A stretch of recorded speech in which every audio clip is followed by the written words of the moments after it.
Well, what does the word holiday conjure up in your mind? White sand beaches, beautiful blue sea and fantastic seafood? Or maybe cool mountain air and invigorating walks through alpine forests? How about this? Think helping to build a dam outside a village in Uganda. Think helping out in a rural hospital in India. Think showing visitors round a castle in England. That's right, today's travel topic is volunteer holidays, a way to travel and do good at the same time. Am I right, Christine? Right. A volunteer holiday can be a true life-changing experience. Travel, visit new places and help local people at the same time. It's a great way to really make contact with local people, their culture and the kinds of problems they face, and you can help in a small way to solve some of those problems. Certainly a holiday with a difference. What sorts of places have volunteer holidays? There are two kinds of volunteer holidays, really. A lot of these holidays take place in developing countries, in Africa, India, and sometimes in South America. Other holidays can be found in Europe and North America. So there are lots of destinations to choose from. And what sorts of things can you do? There's an enormous range of activities to choose from. In the developing world, a lot of the work is based around helping on infrastructure projects, so you may help to dig a new well or build a new footbridge or perhaps a children's playground. Or you may decide to help out in a local hospital or in an orphanage. All sorts of useful projects to improve the daily lives of local people in small ways. And what about the work in developed countries?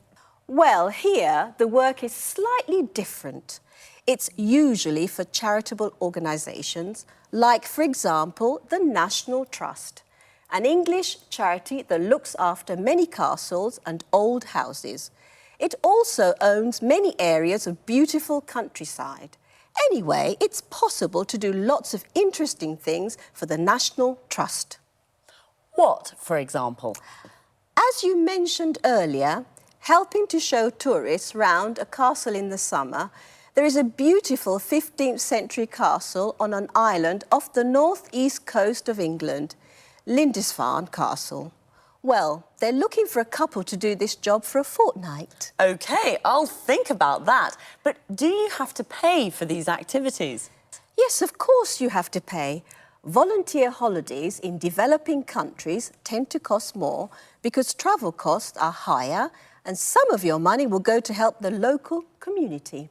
In this way, you help poor people twice. Just one question, Christine. During volunteer holidays, do you have to work all the time? Well, usually there's a split between volunteer work and sightseeing. For example, during a fortnight's holiday to Africa, you may spend the first week on your volunteer work and the second week visiting game reserves, relaxing, shopping. The sorts of things you normally do on holiday. Good. So you have time for fun too.